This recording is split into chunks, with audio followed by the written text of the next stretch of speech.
नमस्कार, उत्तराखंड का ये बुलेटिन देख रहे हैं आप और मैं हूं प्रियंका गुप्ता आपके साथ। तो चलिए शुरुआत करते हैं खबरों की। मुख्यमंत्री त्रिवेंद्र सिंह रावत की उपस्थिति में मुख्यमंत्री आवास में साइंस सिटी देहरादून के लिए उत्तराखंड विज्ञान एवं प्रौद्योगिकी परिषद, उत्तराखंड शासन एवं राष्ट्र विज्ञान संग्रहालय परिषद के मध्य समझौता ज्ञापन पर हस्ताक्षर हुए। यूकास के महानिदेशक डॉक्टर राजेंद्र डोभाल एवं सचिव NCSM ने समझौता ज्ञापन पर हस्ताक्षर किए और NCSM भारत सरकार के मंत्रालय की एक स्वायत्तशासी संस्था है जो देश में विज्ञान संग्रहालयों का निर्माण तथा संचालन करती है। साइंस सिटी देहरादून में विज्ञान धाम झाझरा में विकसित होगी और साइंस सिटी लगभग 4 वर्षों में बनकर तैयार हो जाएगी।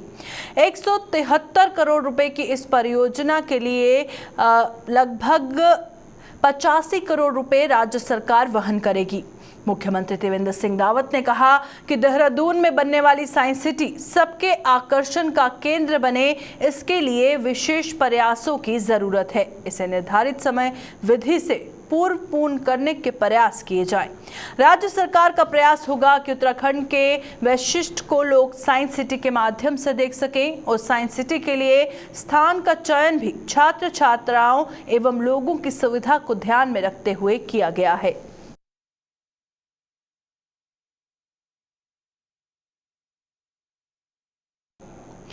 मुख्यमंत्री त्रिवेंद्र सिंह रावत ने रुद्रप्रयाग में प्रेस वार्ता करते हुए कहा कि हमारी सरकार ने कनेक्टिविटी पर काफी काम किया। उन्होंने कहा कि सड़कें विकास की धुरी होती हैं और सड़कों से होकर ही विकास के रास्ते पर जा सकते हैं।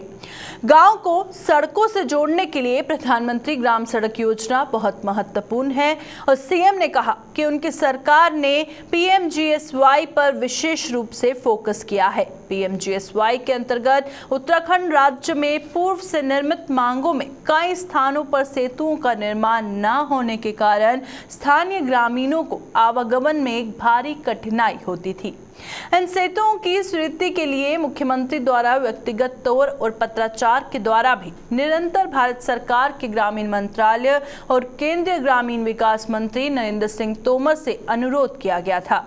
मुख्यमंत्री ने कहा कि वर्तमान में भारत सरकार द्वारा इन स्थानों पर 127 सेतुओं के निर्माण और उन पर 330 करोड़ की सैद्धांतिक स्वीकृति मिल चुकी है। साथ ही PMGSY 1 के अंतर्गत पूर्व में निर्मित 121 कच्चे मार्गों के डामरीकरण के लिए 530 करोड़ की भारत सरकार द्वारा सैद्धांतिक स्वीकृति प्रदान कर दी गई है।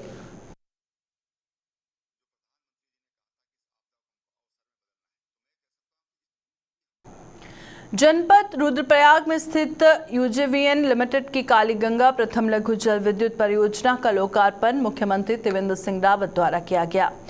कालीगंगा प्रथम लघु जल विद्युत परियोजना जिला रुद्रप्रयाग के उखीमठ विकास खंड में कालीगंगा नदी पर कालीमठ कोटमा मार्ग पर स्थित है। परियोजना वर्ष 2013 में आई और अतिवृष्टि एवं बाढ़ से क्षतिग्रस्त हो गई एवं विद्युत गृह बह जाने के कारण परियोजना से उत्पादन बंद हो चुका था। सुदूरवर्ती क्षेत्र के लिए परियोजना को महत्व को देखते हुए वर्ष 2016 में परियोजना के पुनर्निर्माण कार्य प्रारंभ किए गए। सुदूरवर्ती एवं दुर्गम क्षेत्र में होने के कारण परियोजना के निर्माण कार्य में कई बाधाओं का सामना भी करना पड़ा।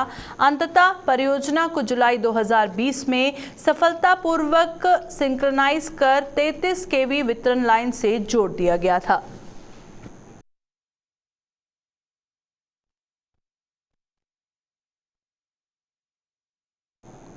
खाद्य नागरिक आपूर्ति एवं उपभोक्ता विभाग द्वारा डोईवाला में एक कार्यक्रम का आयोजन किया गया, जिसमें भारत सरकार की महत्वाकांक्षी योजना एक राष्ट्र एक राशन कार्ड योजना के तहत सभी राशन कार्ड धारकों को डिजिटल स्मार्ट राशन कार्ड वितरित किए गए। इस अवसर पर मुख्यमंत्री त्रिवेंद्र सिंह रावत के विशेष कार्य अधिकारी धीरेन्द्र पवार और राज्य मंत्री करण बोरा डोईवाला के विभिन्न क्षेत्रों के 80 परिवार की महिला मुखिया को ये डिजिटल स्मार्ट कार्ड सौंपे गए।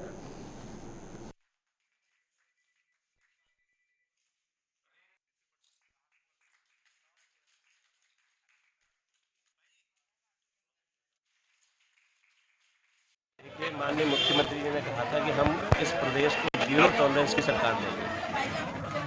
और उस जीरो टॉलरेंस की सरकार में एक बहुत बड़ा कदम ही आगे बढ़ाया गया। इससे कहीं किसी के साथ भी अन्याय नहीं होगा, उपभोक्ता को उसका जो अधिकार है वो पूर्ण रूप से मिलेगा। इससे राशन विक्रेताओं को भी किसी प्रकार की परेशानी नहीं होगी और प्रदेश की जनता को भी नहीं होगी। जो प्रदेश के उपभोक्ता हैं उनको समय पर चरणबद्ध तरीके से उचित दर पर राशन उपलब्ध होगा, ये मान्यता रहेगी। इसी वजह से ये जो है डिजिटल जो राशन कार्ड बनाए गए हैं उसकी शुरुआत की गई है। जिस प्रकार से केंद्र में माननीय मोदी जी के नेतृत्व वाली सरकार, लाभ ये है कि आप जिसका राशन कार्ड जैसे सब उत्तर प्रदेश का राशन कार्ड रहता है वो स्टेट से नहीं ले पाता। इस कार्ड से फायदा है कि आपका कार्ड ये बना है वन नेशन राशन कार्ड, वो किसी भी स्टेट से, किसी भी डिस्ट्रिक्ट से, किसी भी दुकान से राशन ले सकते हैं। और जो पहले परेशानी होती थी वो मेरे ख्याल से उपभोक्ताओं को नहीं होती। बहुत बड़ी योजना है। 2014 में जो NFSA योजना शुरू हुई थी, उसके बाद में 2019-20 में इसका रिन्यूअल होना था। तो पहले जो पुराने राशन कार्ड हो वो रिप्लेस करके नए स्मार्ट कार्ड ये जारी करे गए हैं। माननीय मुख्यमंत्री जी द्वारा जो है 9 नवंबर को गैरसैंण में इसका उद्घाटन पूर्व में किया जा चुका था। डोईवाला के राशन कार्ड अभी प्राप्त हुए हैं। तो आज हमारे पूर्ति विभाग की तरफ से हमारे जो पूर्ति निरीक्षक हैं विवेक शाह, इन्होंने पूरा यहाँ पे आयोजन करवाया था। हमारे ये यूनियन के यहाँ पे अध्यक्ष को मिलेगा। इस योजना का लाभ आम जनता को बिल्कुल मिलेगा। इसमें राशन कार्ड आज बंटने शुरू हो गए हैं। आज लगभग 100 से 200 राशन कार्ड बढ़ गए हैं। हमारे लगभग यहाँ पर 50% राशन कार्ड हमें स्मार्ट राशन कार्ड प्राप्त होता है। बिल्कुल अब one nation one ration card ये पूर्व में ही यहाँ पे लागू हो चुका है। मुख्यमंत्री त्रिवेंद्र सिंह रावत अपनी विधानसभा डोईवाला को लगातार एक के बाद एक महत्वपूर्ण योजनाओं से नवाज रहे हैं। 7 फरवरी को मुख्यमंत्री त्रिवेंद्र सिंह रावत डोईवाला विधानसभा के थानों में सिंधवाल गांव में पुल को लोकार्पण करेंगे, तो वहीं कई योजनाओं की सौगात क्षेत्रवासियों को भी देंगे। इस अवसर पर सीएम मेड़ावाला में एक जनसभा को भी संबोधित करेंगे और कार्यक्रम की तैयारी को लेकर सीएम के OSD धीरेन्द्र पवार ने अधिकारियों के साथ कार्यक्रम स्थल का दौरा किया और तैयारियों का जायजा लिया। सीएम के कार्यक्रम को लेकर क्षेत्र में उत्साह का माहौल है और भारतीय जनता पार्टी के सभी कार्यकर्ता कार्यक्रम को सफल बनाने के लिए जुटे हुए हैं। देखिए, यहाँ से जो सिंधवाल गांव है वहाँ पर जब बरसात होती थी तो वहाँ के गांव क्षेत्र के लोगों को बहुत परेशानी का सामना करना पड़ता था। और उसको देखते हुए जब माननीय मुख्यमंत्री जी अपने विधानसभा चुनाव के दौरान वहाँ गए थे तो उन्होंने वादा किया था कि अगर जब मैं यहाँ से विधायक बनता हूँ तो मैं इस पुल का निर्माण कराऊंगा। उसी की एवज में माननीय मुख्यमंत्री जी ने 7 करोड़ 78 लाख रुपए स्वीकृत करके वो पुल बनवा दिया है। उसका 7 तारीख को माननीय मुख्यमंत्री जी लोकार्पण करेंगे। और उसके साथ साथ मीडावाला प्राइमरी उच्चतर माध्यमिक विद्यालय में एक जनसभा को संबोधित करेंगे। उसी दौरान कई अन्य योजनाएं जो यहाँ पर स्वीकृत हो रखी हैं, विकास कार्य हो रखे हैं, उसका लोकार्पण शिलान्यास यहाँ पर करेंगे। अगर आपने अपना वाहन गलत जगह पर पार्क किया है या ओवर स्पीड से अपना वाहन चला रहे हैं या रेड लाइट को जंप कर रहे हैं या फिर गलत दिशा में अपना वाहन चलाते हैं तो आपको सावधान होना पड़ेगा, क्योंकि अब अगर आप इस तरह की गलती करते हैं तो स्मार्ट सिटी की तीसरी आंख से आपके पास यातायात के नियमों का उल्लंघन का चालान आपके मोबाइल पर आ जाएगा। अगर आपका चालान होता है तो मौके पर किसी यातायात पुलिसकर्मी को आप किसी तरह की धौंस भी नहीं दिखा सकते। और इसके अलावा देहरादून पुलिस को अपराध नियंत्रण में भी ये कैमरा काफी मददगार साबित होने वाला है। जी हां, देहरादून स्मार्ट सिटी लिमिटेड की ओर से IT पार्क स्थित ITDA में Dehradun integrated command and control centre सदैव दून प्रोजेक्ट की शुरुआत हो चुकी है। परियोजना के तहत राजधानी दून में 200 स्थानों पर 500 CCTV कैमरे लगाए जा रहे हैं, जिसमें पुलिस के लिए 278 कैमरे मददगार साबित होंगे जो काफी हाई डेफिनेशन होंगे। ये कैमरे वाहनों की नंबर प्लेट को ऑटोमेटिक ट्रेस कर लेंगे और किस व्यक्ति की गाड़ी है ये भी पता चल जाएगा। इस परियोजना के तहत 49 ट्रैफिक सिग्नल, 133 ANPR कैमरा और रेड लाइट वायलेशन डिटेक्शन के साथ साथ 38 इमरजेंसी कॉल बॉक्स जैसी आधुनिक तकनीक के जरिए निगरानी रखी जाएगी। एसएसपी योगेंद्र सिंह रावत ने बताया कि स्मार्ट सिटी के तहत जो कैमरे लगाए जा रहे हैं ये काफी फायदेमंद साबित होंगे। इस प्रोजेक्ट से पुलिस सहित कई विभागों को इंटीग्रेटेड सिस्टम जोड़ा गया है ताकि आम जनता को सुविधा एक जगह से मिल सकेगी। इससे ओवरऑल न सिर्फ पुलिस बल्कि अन्य कई विभागों के एक इंटीग्रेटेड सिस्टम को जोड़ा गया है ताकि जो आम नागरिक है उसको विभिन्न सुविधाएं एक ही जगह से प्राप्त हो सकें। जहां तक पुलिस का संबंध है, इसमें पुलिस को दो प्रकार से इसमें मदद मिलेगी।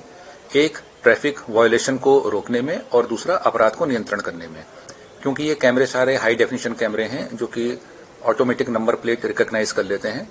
उसके साथ साथ किस व्यक्ति की गाड़ी है ये पता लगा लेते हैं। तो यदि कोई व्यक्ति गलत जगह पर पार्किंग करता हुआ या ओवर स्पीडिंग करता हुआ, रेड लाइट जंप करता हुआ या अपनी लेन को छोड़ के या दूसरी लेन की तरफ चलता हुआ, गलत दिशा में चलता हुआ अगर पाया जाएगा तो ये कैमरे उसको ऑटोमेटिकली आइडेंटिफाई करके अपने जो ऐप है उसके माध्यम से उस व्यक्ति को सीधा उसका चालान भेज देंगे।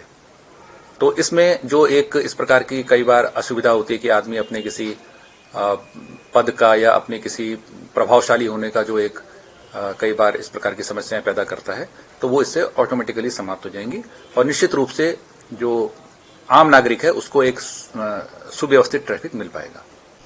पेट्रोल एवं गैस सिलेंडर के दाम में लगातार हो रही बढ़ोतरी को लेकर कांग्रेस ने सरकार पर निशाना साधा है। कांग्रेस प्रदेश उपाध्यक्ष सूर्यकांत धस्माना ने कहा कि अंतर्राष्ट्रीय बाजार में कच्चे तेल की कीमतों में लगातार गिरावट दर्ज की जा रही है, लेकिन देश में इस गिरावट के साथ साथ पेट्रोल और डीजल की कीमतों में लगातार बढ़ोतरी हो रही है। उन्होंने कहा कि मोदी सरकार हर वर्ष गरीब जनता की जेब से 4.5 लाख करोड़ रुपए लूट रही है।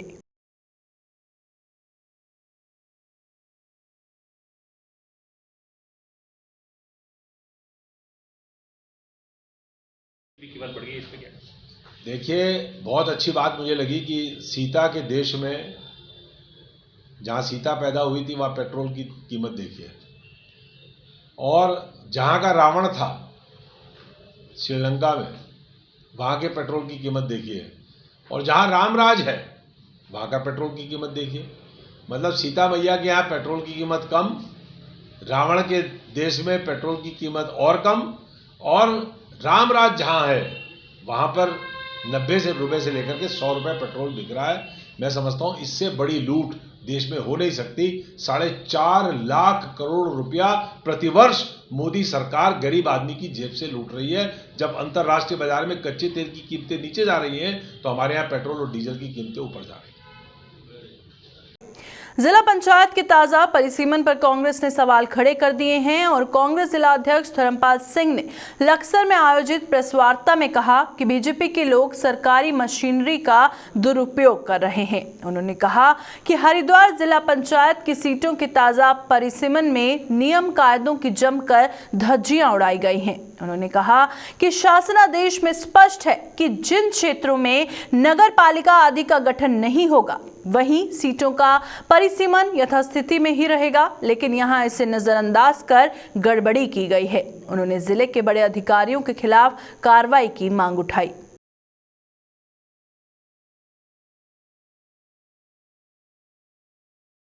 कहना चाहता हूं कि जो 2020 का शासनादेश है इसमें क्लियर है कि शासनादेश के अनुसार 3 क्षेत्र पंचायतों को कतई टच नहीं किया जाएगा, वो यथावत रहेंगी। ये जिला प्रशासन ने जानबूझकर अनियमितताएं की है, गड़बड़ की है, जिससे जनता को ना न्याय की आशा है और नहीं हम ये समझते हैं कि इनके टाइम में चुनाव निष्पक्ष हो सकते हैं। ऐसे प्रशासन को तत्काल यहाँ से हटा जाए और कार्रवाई की जाए। जी ने जो बात कही है वो सही कही है, क्योंकि जो ये चल रहा है अभी परिसीमन, उसमें पहले खरंजा कुतुबपुर के नाम से ही पहले सीट थी, लेकिन अभी जाकर अकोटा मुकरदपुर से नाम से बना दी थी। उसमें बसेड़ा और सेठपुर जोड़ दिए थे, लेकिन उसके बाद तुरंत जो दूसरी लिस्ट आई है उसमें बसेड़ी जोड़ दिए और वह गाँव हटा दिए गए हैं। प्रशासन जो बिल्कुल जो है कार्य नहीं कर पा रहा, और उसके बाद अगर ये सही कार्य नहीं होगा तो हम चुनाव आयोग जाएंगे और फिर उच्च न्यायालय में जाएंगे। कृषि कानून को लेकर किसान संगठनों ने 6 फरवरी को भारत बंद की कॉल दी है, जिसका समर्थन उत्तराखंड कांग्रेस कमेटी के साथ प्रदेश किसान कांग्रेस कमेटी ने भी किया और इसकी घोषणा प्रदेश किसान कांग्रेस कमेटी के प्रदेश अध्यक्ष सुशील राठी ने की। प्रदेश किसान कांग्रेस कमेटी के प्रदेश अध्यक्ष ने केंद्र सरकार पर निशाना साधते हुए कहा कि एक तरफ किसान कृषि कानून के विरोध में सड़कों पर है और वहीं दूसरी ओर मोदी सरकार किसानों के अधिकारों की बात कर रही है। राठी ने कहा कि कृषि कानून के विरोध में देश के किसानों के साथ साथ उत्तराखंड के किसान कांग्रेस कमेटी भी चक्का जाम करेगी और कृषि कानून के विरोध में प्रदर्शन करेगी। जो अब तक जो है भुगतान नहीं हुआ है, ये सब मांगों को लेकर आज हमने धरना प्रदर्शन किया है और आज हमने घोषणा की है कि 6 तारीख को जो उत्तराखंड किसान कांग्रेस कमेटी जो किसानों द्वारा बंद को चक्का जाम किया जा रहा है उसका हम समर्थन करते हैं और किसानों को मिलकर हमारे उत्तराखंड किसान कांग्रेस कमेटी पूरे प्रदेश में बंद और चक्का जाम में भागीदारी करेगी। काशीपुर में लंबे समय से एआरटीओ कार्यालय में दलालों का जमावड़ा रहता है और एआरटीओ के कर्मचारियों से दलाल मिलकर जमकर चांदी काटने के आरोप लगा रहे हैं। ड्राइविंग लाइसेंस, गाड़ी की फिटनेस, टैक्स आदि के लिए लोगों को मजबूरन दलालों को सहारा लेना पड़ता है और लेकिन काशीपुर में आए दिन एआरटीओ अधिकारी अशित कुमार ने इस प्रथा को बंद कर दिया है। उन्होंने लोगों से कहा जिसका काम है वह स्वयं आकर अपना काम करवाए। यदि कोई कर्मचारी काम को लेकर टाल मटोल करता है तो वह आकर उनसे शिकायत करे और उस पर जरूर कार्रवाई की जाएगी। ऐसा हुआ कि इस कार्यालय में उन व्यक्तियों का बिल्कुल प्रवेश मना है जिनका कि यहाँ पर कोई कार्य नहीं है और इसी संबंध में आज कुछ बाहरी तत्व जो अनजान व्यक्तियों द्वारा जो है कार्यालय में प्रवेश करके जो है आज के कार्य में बाधा डालने का प्रयास किया गया और अराजकता फैलाने का प्रयास किया गया। जैसे तत्वों का यहाँ पर प्रवेश जो है बिल्कुल बंद कर दिया गया है और इससे संबंधित जो भी आज ये घटनाक्रम हुआ है उससे जो है पुलिस को सूचित किया गया है और उनसे जो है उचित कार्रवाई करने हेतु जो है आग्रह किया। हरिद्वार की थाना पथरी पुलिस को बड़ी सफलता मिली है, जिसमें पुलिस ने 4 शातिर चोरों को गिरफ्तार किया है, जिनके पास से चोरी के 10 लाख रुपए कीमत के मोबाइल, लैपटॉप और इलेक्ट्रॉनिक उपकरण बरामद किए गए हैं। हरिद्वार एसएसपी सेंथिल अब्दुई कृष्णराज एस ने पथरी थाने में चोरियों का खुलासा किया। पथरी क्षेत्र में जो है लगातार कुछ नकबजनियां हो रही थी और लास्ट में पिछले सप्ताह जो है एक घटना हुई थी। इसमें जो है जो स्टेट बैंक ऑफ इंडिया है बादशाह में, वहाँ भी एक नकबजनी का प्रयास हुई थी, जिससे हमने तुरंत टीम गठित करी। इसका जो है सीओ लक्सर एवं इंस्पेक्टर अमर शर्मा और एसएसए प्रमोद और इसका निरंतर पर्यवेक्षण जो हमारे एसपी देहात द्वारा किया जा रहा था। इसमें आज हमारा बहुत अच्छा सफलता मिली। इसमें 4 लोगों को हमने गिरफ्तार किया है और इनसे जो है 7 बहुत महत्व पथरी क्षेत्र का 6 है और एक लक्सर कोतवाली का है, उसमें हमने अनावरण की है। इनसे जो बरामद माल लगभग 10 लाख का मूल्य का माल हमने रिकवर किया है और इनका आपराधिक इतिहास को भी हमने कंगाल का जो इसमें जिक्र किया है और इनका ऊपर और वैधानिक कार्रवाई किया जा रहा है। मेरे तरफ से 10,000 का इनाम दिया गया है और आगे जो भी कांस्टेबल अच्छा काम किया और उनका और आगे पुरस्कार भी किया जाए। ग्राम प्रधान संघ ने आईटीआई कार्यकर्ता निखिलेश घरामी पर सरकार कार्य पर बाधा डालने का आरोप लगाया है। संघ के प्रदेश अध्यक्ष भास्कर सिंह राणा के नेतृत्व में दर्जनों ग्राम प्रधानों ने ग्राम पंचायत अधिकारी देवेंद्र सिंह मेहता के समर्थन में सितारगंज कोतवाली पहुंचकर कोतवाल को तहरीर सौंपकर निखिलेश घरामी के खिलाफ कार्रवाई करने की मांग की। प्रधान संघ के प्रदेश अध्यक्ष भास्कर समल ने कहा कि निखिलेश घरामी ने निर्मल नगर के ग्राम पंचायत अधिकारी देवेंद्र सिंह मेहता को परिवार रजिस्ट्रार में बिना किसी सबूतों के गलत तरीके से नाम चढ़वाने के लिए कहा, जिस पर ग्राम पंचायत अधिकारी ने मना किया तो निखिलेश घरामी द्वारा उनके साथ हाथापाई की गई और जान से मारने की धमकी भी दी गई। इससे पूर्व भी निखिलेश द्वारा ग्राम प्रधानों को आईटीआई की धमकियां दी जाती रही। उन्होंने कहा कि इस मामले को लेकर उन्होंने चौकी शक्ति फार्म में भी तहरीर दी थी, लेकिन पुलिस ने निखिलेश घरामी पर अभी तक कोई कार्रवाई नहीं की है। हमारे ग्राम पंचायत विकास अधिकारी जो देवेंद्र मेहता हैं, उनके साथ जो है निखिलेश घरामी जो एक आरटीआई कार्यकर्ता के रूप में शक्ति फार्म में लगे हुए हैं। उनके द्वारा दिन प्रतिदिन ग्राम पंचायतों में काम न करने को लेकर सरकार के जो हमारे ग्राम पंचायत विकास अधिकारी हैं उनके साथ ग्राम प्रधानों को नाजायज़ दबाव बनाकर नाजायज़ कार्य, जैसे कल उन्होंने परिवार रजिस्टर की गलत तरीके से चढ़ाने के लिए दबाव हमारे ग्राम पंचायत विकास अधिकारी पर बनाया। उनके द्वारा जब मना किया गया तो इसके द्वारा उनके कार्यालय निर्मल नगर में ही धक्का मुक्की की गई, गाली गलौज तू तड़ाके से बातचीत की गई है, और जिसके विरोध में वहाँ पर सरकारी कार्य में बांधे के लिए शक्ति फार्म में भी हमने तहरीर कल शाम को दी थी, लेकिन आज दिन तक कोई कार्रवाई शक्ति फार्म पुलिस द्वारा नहीं की गई, जिसके लिए पूरा प्रधान संघ सितारगंज आज सितारगंज कोतवाली में पहुँचा हुआ है। और हमारा निवेदन है कि इसकी निष्पक्ष जांच करके जो नीलेश धरानी है जो ये करते सरकारी कर्मचारियों के ऊपर और ग्राम प्रधानों के ऊपर नाजायज दबाव बनाकर कर रहा है, उस पर सख्त कार्रवाई। ग्राम पंचायत अरविंद नगर के द्वारा किसी परिवार रजिस्टर के नाम चढ़ाने के लिए ऑफिस में आए हुए थे, और ऑफिस में उस परिवार रजिस्टर में तो कैंसिलेशन था, तक एडी पंचायत के उसमें आदेश थे। उनका ये कहना था, एक तो परिवार रजिस्टर का मैंने कहा नियम के विरुद्ध हम नहीं चला सकते हैं। जब इस मामले मैंने इसको विरोध किया तो उसका ये कहना था कि मैं देख लूँगा, मेरी इधर पहचान है उधर पहचान है, हम देख लेंगे, जान मान की धमकी दी और बोला मैं कागज़ पर चलूँगा, कागज़ी कार्रवाई करूँगा। और बहुत सारी चीज़ें कही, बहुत सारी बदतमीजी की, और फिर उसकी तहरीर हमने चौकी शक्ति फार्म में दी थी। उनका ये कहना था कि इंचार्ज साहब अभी नहीं है, तो आज ये इस पर मुकदमा दर्ज नहीं हो पा रहा। तो इसी